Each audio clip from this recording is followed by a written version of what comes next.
พี่น้องคอยเห็นเพจหนึ่งมาโพสต์เรียงเล่าของคนอีสานพี่น้องเอ๋ยเดี๋ยวก็แซ่ต่อกันไปหลังคนก็บอกว่าภูมิใจได้เกิดเป็นลูกอีสานภูมิใจที่เป็นคนอีสานบางคนก็ว่าคนดูถูกคนอีสานพอมีลักษณะดังนี้พี่น้องเอ๋ยรู้สึกว่าต้นตอนนี้จะเป็นเพจมหัศจรรย์อีสานเราเว้าถึงคนอีสานว่าจังซี่ล่ะคนอีสานเว้าไทยผสมลาวชอบกินข้าวเหนียวเวลาเจ็บจะร้องผิวสีแทนเพราะอาบแดดหน้าตาดีจิตใจดีน่ารักเป็นกันเองเวลากินข้าวจะเรียกทุกคนที่เดินผ่านกินด้วย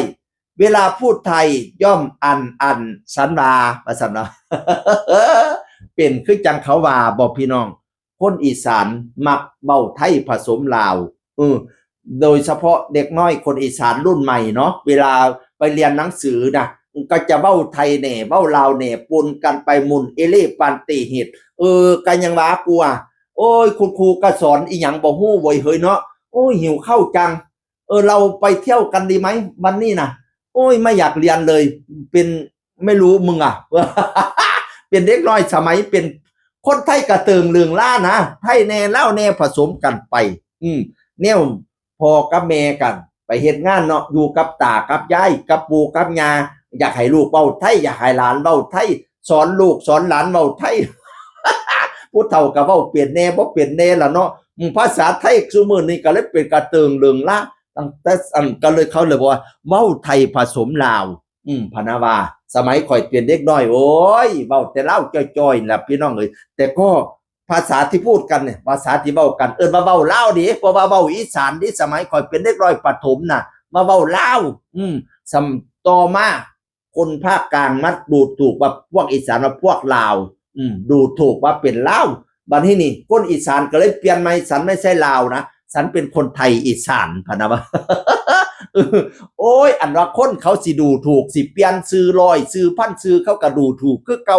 เป็นลาวเขาก็ดูถูกเป็นอีสานเขาก็นำมาดูถูกคือเก่าค่ะคนมันสิดูถูกนั่นล่ะสิเปลี่ยนซื้อจังไดก็ดูถูกคือเก่าภูมิใจในเสียชาติเจ้าของโลดผู้ใดสิว่าลาวข่อยก็ภูมิใจผู้ใดสิว่าไทยอีสานข่อยก็ภูมิใจพี่น้องเอ๋ยที่สำคัญ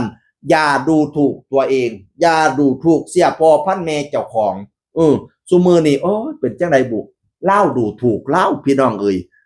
ภูมิใจลดเปียงเนาะภูมิใจในเสียชาติเฮาชอบกินข้าวเหนียวแม่นข้าวเหนียวแซ่บสมัยข่อยน่ะกินข้าวเจ้าใหม่ๆน่ะโอ้ยข่อยแค้นได้ทุบหลังให้กันได้เอาน้ำรองอีหลีกินข้าวเจ้าน่ะมันฝืดคอสมัยเป็นเด็กน้อยเด้อบัดนี้เวลาเจ็บจะร้องแม่นล่ะเนาะเป็น สิเว้าไทยจังได๋ก็ตามสร้างบัดยามเพิ่นเจ็บมาน่ะโลดเด้เป็นลักษณะเด่นคนอีสานผิวสีแทนเพราะอาบแดดความจริงคนอีสานน่ะส่วนใหญ่ผิวขาวเด้เห็นบ่ลูกหลานรุ่นใหม่น่ะเด็กน้อยขาวอลอนแอนแลนเพราะเขาบ่ถูกแดดความจริงคนภาคกลางน่ะจะผิวสีแทนมากกว่าคนอีสานนะถ้าโดยชาติพันธุ์นะเพราะว่าทางภาคกลางนี่เขาเจ้าสิผสมตามประวัติศาสตร์จริงๆนะไทยสยามเนี่ยไทยสยามเนี่ยประเทศสยามภาคกลางจะผสมกันระหว่างชาติพันธุ์ไทยกับชาติพันธุ์ขอมโบราณไทยมาขับไล่ขอมสมาร์ทลำโพงออกไปสมัยกุดโซไทยแม่นบ่แล้วก็พ่อขุนบางเก่าห้ามพ่อขุนศรีอินทรทิตสถาปนากรุงสุโขทัยปกครองเป็น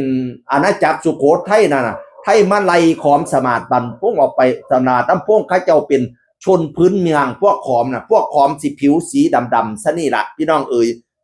สันไล่เขาก็บ่ได้ไปเด้เขาก็อยู่นำกันล่ะก็ปนกันฉะนั้นคนภาคกลางก็เลยมีทั้งขอมมีทั้งขอมมีทั้งอันไทยสยามปนกันฉะนั้นทั้งฝุ่นดำกว่าทั้งอีสาน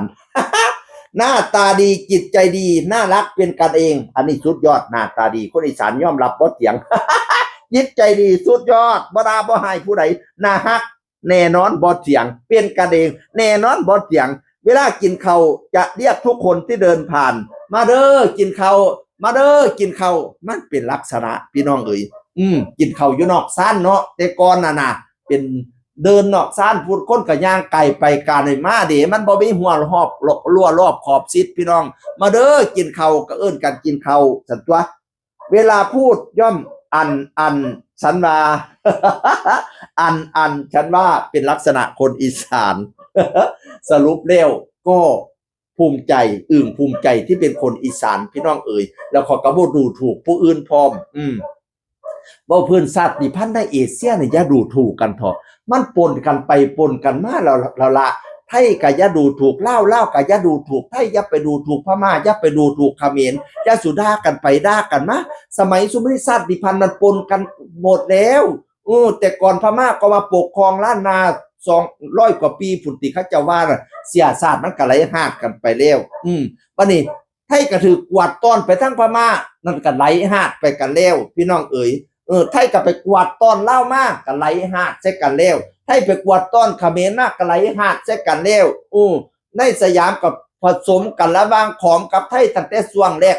อาณาจักรสุโขทัยแล้วชาติพันธุ์นั้นปนกันไปหมดแล้วพี่น้องเอ๋ยสรุปแล้วเราเป็นคนเหมือนกันรักกันไว้เถิดเกิดมารวมมนุษย์โลกนำกัน